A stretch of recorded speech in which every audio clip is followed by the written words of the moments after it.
These are the headquarters of Texas Instruments in Santa Clara, California, in the heart of the Silicon Valley.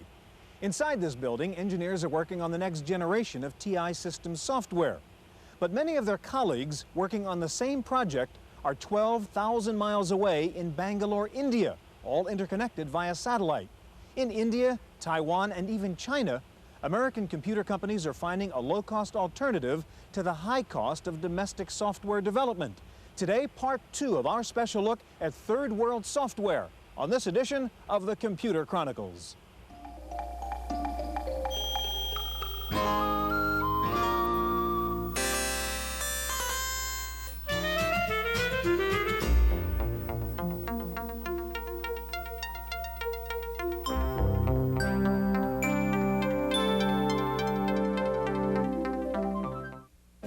The Computer Chronicles is made possible in part by McGraw-Hill, publishers of Byte magazine, and Bix, the Byte Information Exchange. In print and online, Byte and Bix serve computer professionals worldwide with detailed information on new hardware, software, and technologies.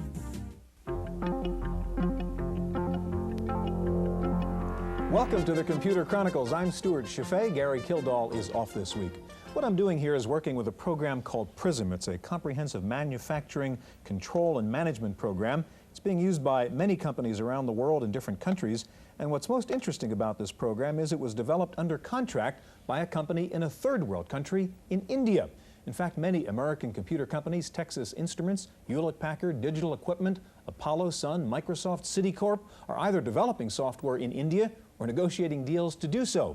One of the reasons India has been leading the world in the export of software is probably its extensive educational system, with universities and technical institutes turning out tens of thousands of computer engineers each year. In part 2 of our special look at third world software in India, we begin by an examination of that educational system.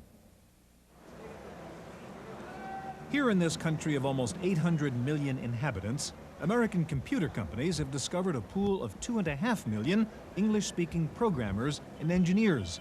They are the product of a sophisticated system of higher education.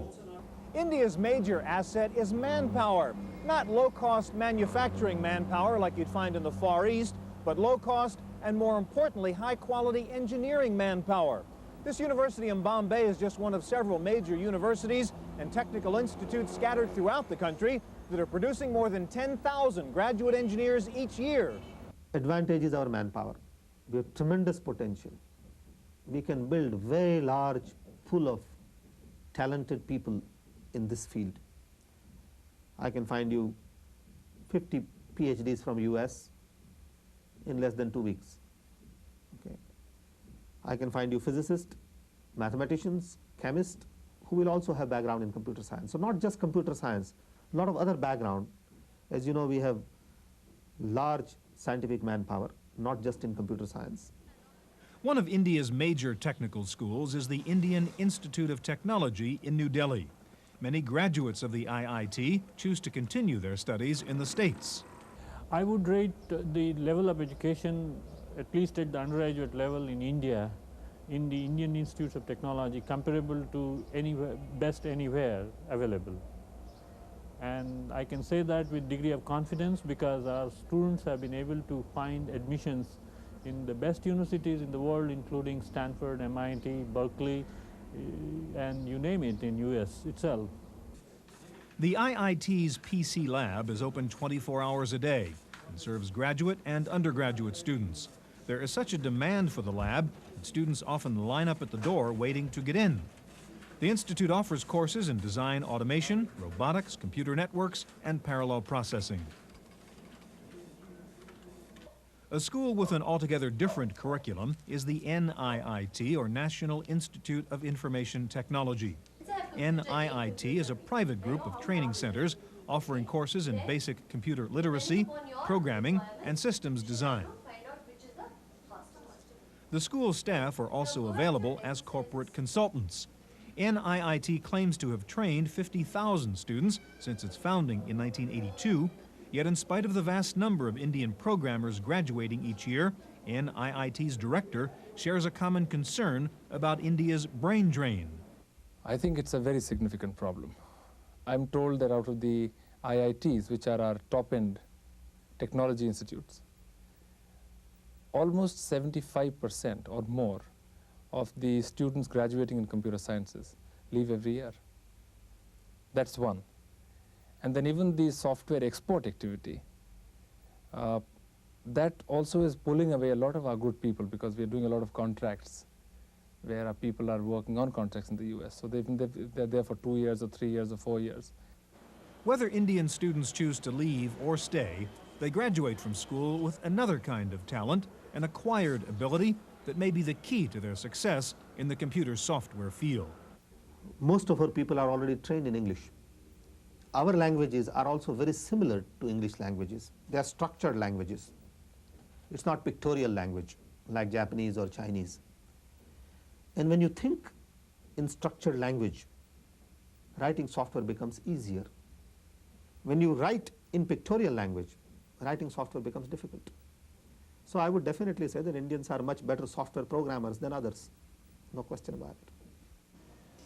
Some observers have found parallels between India's booming software business and the offshore hardware industries of other Asian countries like Korea and Taiwan. While English-speaking India may be the world leader in offshore software, competition is starting to appear among its Asian neighbors. I think the dragons of the Southeast, like Singapore and Hong Kong and Malaysia, are all potential competitors. But I'm reminded of a recent study which Hewlett-Packard Company did, where they sent out a corporate team to visit Asia to source countries, and they ranked India #1. Just coming into sight on the distant horizon are countries such as the Republic of China on Taiwan, better known for cheap hardware than for bargain-priced software. In population and size, the Republic of China on Taiwan could easily fit into one of India's smaller states. But in terms of hardware exports, Taiwan has captured a generous portion of the world PC market. At the Hsinchu Science Park, south of Taipei, there are companies making PC clones, add-on boards, disk drives, keyboards, and mice, and almost all of it shipped overseas. The company names are familiar to most PC users, but in spite of the country's comfortable lead in hardware exports, Taiwan's government is pursuing the development of a local software industry as well. There are a couple of reasons. First of all, in the past of years, the microcomputer industry has been proving very good, from Taiwan, and the companies like Acer, Mytek, they really need some software industries to help them to upgrade to the system levels. For example, if they can provide some desktop publishing systems, information retrieval system based on the microcomputers, then they can compete with not only the Korean products from Hong Kong, products from some other countries. Taiwan's Institute for Information Industry is promoting several kinds of software development, some of which add new functions to popular hardware products like laser printers and scanners. In application software, the III is focusing on desktop publishing in particular and products for the Microsoft Windows environment. There are advanced projects as well in artificial intelligence, expert systems, and computer-aided software engineering. I don't think we're going to occupy the whole world market, okay? I believe Indian probably are very good for the software industry. Well, so as us. I think the most important strength is the manpower, because the brain power of the people.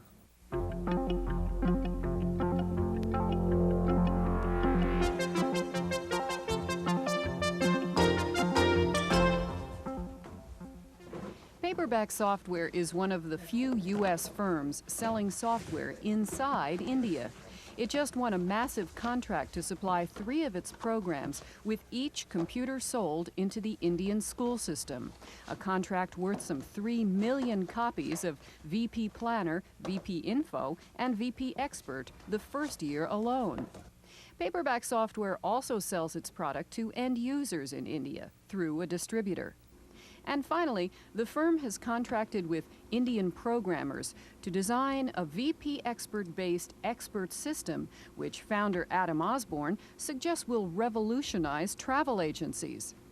He says programming in India is 1/15 the cost in the U.S.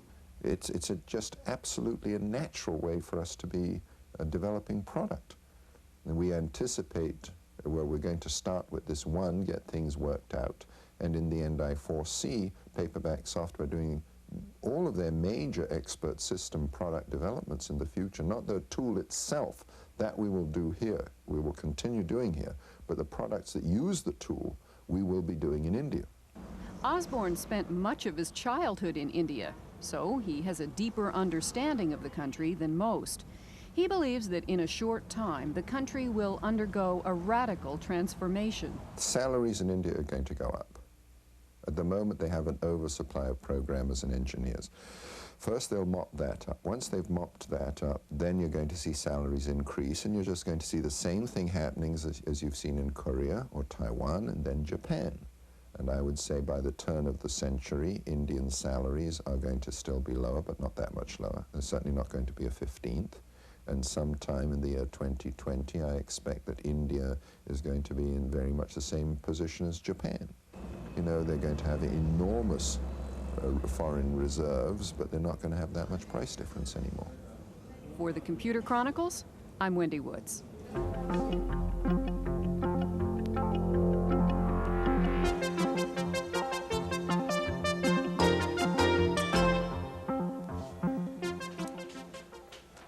India's drive to become a high-technology center involves more than improving the country's trade balance. The new liberal trade policy has an ulterior motive: to raise the country's domestic level of technology applications. At first glance, it might seem unlikely that a developing nation like India would benefit from the PC revolution. While the country has made great strides in feeding its vast population, close to 40% of India's people still live in poverty. But India is also a vast industrial power, among the top 10 industrial nations in the world, with its own satellites and space program. Today, there are many examples of how India's homegrown computer industry has improved day-to-day life in India. In the past, the trouble with the Indian railway system was not how long it took you to get from A to B, but how long it took you to buy a ticket. It wasn't uncommon in the past to have to wait in line for 8 hours or more just to buy one train ticket. Now, thanks to a computerized reservation system, the average wait in line has been cut to less than 20 minutes. The Indian railway system is one of the world's largest and the principal means of transport for the Indian people. Over 10 million passengers board Indian trains each day. Until recently, buying a ticket was a complicated and time-consuming ordeal, requiring half a day or more of waiting in different lines for different trains. The new computerized reservation system, called Impress, was developed by the CMC Corporation of New Delhi. In the railway stations, for example, in a big railway station like New Delhi, actually there are about 160 trains going every day, and each train has to have a counter. Now, there are certain trains where the rush is very great, and in others it's much less. A person going in a train which is very crowded has to stand in a queue which is, very, very unwieldily long. And it takes a lot of time, almost a full day to buy a ticket. So now what has happened is, from a dedicated counter for a train, it is any counter, any train. And people have really come and told us that it's a real great difference. The Impress reservation system controls hundreds of train movements from Bombay to Calcutta, from Delhi to Madras. The memory capacity exceeds 2,500 megabytes of storage. Booking a seat can be very complex. There are 4 different classes of service, and within each class you can book sitting, sleeping, or standing room. There are express and local trains, and there are dozens of discounts for everyone from art students to Bravery Award winners. The reservation system includes video displays of the status of each train. trains are routinely overbooked in India and waiting lists are common. The status screens are color-coded. Green indicates that seats are available, yellow stands for reservation against cancellation, whereas red means wait list only. A blinking cell means the status is about to change. New Delhi station alone sells about 50,000 seats per day. While computerizing India's immense rail network may be a unique challenge, the technology used in the process is applicable to other similar projects, and more importantly, it is exportable. Railways may not be so very relevant in a developed country because other forms of transport are more prominent. But a freight management system, for example, or an online transaction processing system of such a magnitude would be useful in so many other applications, like in ports. There are so many areas, even airline reservations. So we can easily translate these skills to developing relevant applications in whatever country it's needed. Statistically, India is a country of mind-boggling numbers. Almost any kind of large-scale computer project quickly becomes a massive undertaking because of the sheer size and diversity of the country.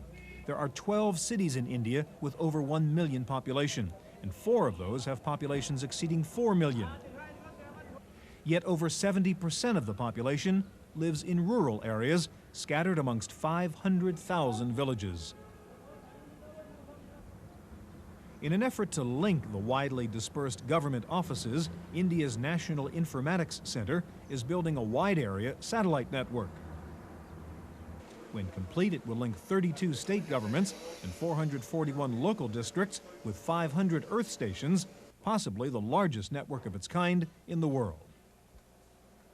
NICNet, as it's known, provides a query-based national database accessible to all government entities.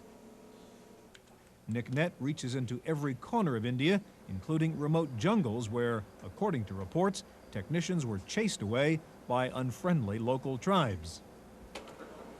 The NIC's next project is to create an Asian computer network linking countries from Bangladesh to Iran.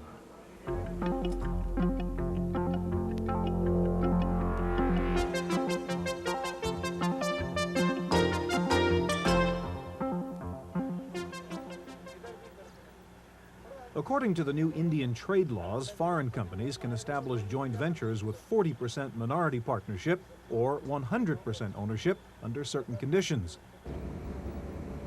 Many of the fully owned subsidiaries are located in duty-free export zones like the Santa Cruz Electronics Export Processing Zone, or SEEPS, near Bombay. Bombay is the New York and the Hollywood of India, combining financial power with Tinseltown glamour. Recently, India's premier business city added high technology to its collection by giving exporters a very special deal. SEEPS, a campus-like suburban industrial park, is the first duty-free export zone in India devoted to electronics and software. Companies setting up shop here are entitled to a tax holiday for the first 5 years of operation, and they receive a 50% discount on the lease. Rent is cheap, about 3 rupees per square foot per month. That's equal to about 20 cents. Among software exporters, Citicorp is a major tenant at SEEPS. With an office that looks like it could have been airlifted from the Silicon Valley, Citicorp Overseas Software Limited, or COSL, is connected to other Citibank offices by electronic mail. The company has imported a sample of almost every kind of hardware, from IBM mainframes and DEC VAXes to PS2s and Macintoshes. COSL was started in 1985 to develop software for Citibank, but they have expanded to produce securities trading, accounting, and retail banking software for worldwide sale. One of the company's recent projects is a PC-based retail banking package called Microbanker for smaller banks and branch offices. COSL also designed a securities trading system called Straps. It's in use today at the Vienna branch of Citibank. Banking software is also popular at Tata Unisys, a joint venture founded in 1977 and 40% owned by the Unisys Corporation. The company is working on a signature verification system that makes it possible to check a customer's signature online at any bank branch. It's an example of what the company calls mission-critical systems. There are some good examples of that in banking and so on, where companies like Swift, for instance, are using computers for electronic funds transfer, and they created a whole new business using computers. More recently, some of the leading banks see computers as being a critical edge in their competitive weapon in the financial services market. SignBank is a program that digitizes and stores signatures for later verification by a bank teller. The software can present signatures in any graphic form, including Chinese characters and the phonetic equivalents. Tata Unisys also developed a package for foreign exchange dealers called Easy Deal. Designed for smaller networks, the software interface can be controlled either through the keyboard or by touchscreen. The SignBank and Easy Deal projects grew out of customizing work for outside clients. For instance, Easy Deal came up from the work we were doing for the SWIFT electronic funds transfer system, where we got interested in foreign exchange and began to understand that market and began to see the opportunities that were coming up. SignBank similarly has come up from our work in the financial area. So even though there is no advantage relative to doing the same development anywhere else, in this case the advantage is the original creativity of the idea itself. The SEEPS Park and the new liberal trade laws are a well-tested means to attract foreign investment, and it has boosted India's business image overseas. But if more American and European companies are adding India to their list, it is clear that some old stereotypes are still prevalent. You'd be surprised how many senior executives in the US that I've met tell me 5 minutes after I've talked to them that you speak good English. You know, it's a strange thing. I've sort of, in the beginning I used to get upset about it. Now I've got used to it. In fact, I tell them that we don't live on trees and that, you know, there is a civilization here that exists too.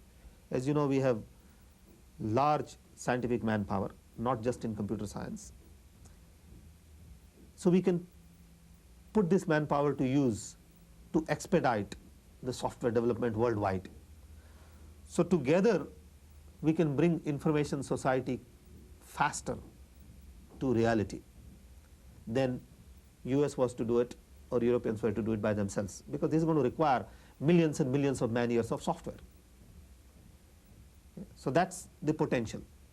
Some pundits have said the microcomputer was a revolutionary tool, that it would bring sexual equality to the workplace, encourage the free flow of information in communist countries, and leapfrog national boundaries to create one global electronic community. Well, here in India, a country with many social problems and few natural resources, it has been a kind of revolutionary tool, enabling a relatively small group of enterprising people whose major asset was a logical mind to become major players, if not leaders, in the worldwide software industry. In Bombay, India, for the Computer Chronicles, I'm Stuart Chaffee.